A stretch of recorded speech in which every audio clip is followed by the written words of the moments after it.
တိုက်ပွဲ8လ6လကြာတဲ့ကျွန်တော်တို့ကြားဖြတ်တိုက်ပွဲမှာတိုက်နေတယ်လူလိုတယ်စီအဖွဲ့ဝင်က18ဖွဲ့လားမသိရှိမယ်ကျွန်တော်တိတိကျကျတော့မသိဘူး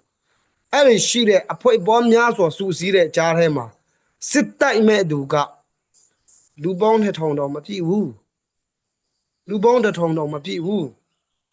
ပြောချင်တာအဖွဲ့အစည်းပဲများနေပြီမှစစ်တိုက်မဲ့သူမရှိဘူးအဲ့ဒါကျွန်တော်တို့မေးခွန်းထုတ်ရပါနော်အဖွဲ့အစည်းပဲများနေတယ်စစ်တိုက်မဲ့သူမရှိဘူးစစ်တိုက်နေတော့မှလူလိုပါတယ်ဆိုမှ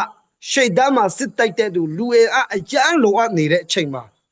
တာယာရတဲ့သူနောက်ဆုတ်တာတော့မှစစ်တိုက်ဖူးတဲ့သူဒီမှာသူရုတ်သွားတဲ့အတွက်ကြောင့်ရှေ့မှာကြံခဲ့တဲ့သူတွေကအားမရှိတော့ဘူးအဲ့ဒီချိန်မှာတိုက်နေလုံးတန်းတန်းကြီးမှာဇော်ဖေး CDF ကဇော်ဖေးငါနှစ်ပြအထင်းအမှတ်ဆိုပြီးသူတက်ကိုအကုန်ခောက်ခိုင်းတယ် KKG ကသူတက်ကိုအကုန်ခောက်ခိုင်းတယ် CNA ကပဲလက်ပြီးမှငါတို့ရဲဘိုလေးတွေနော်ရှင်းပြောရင်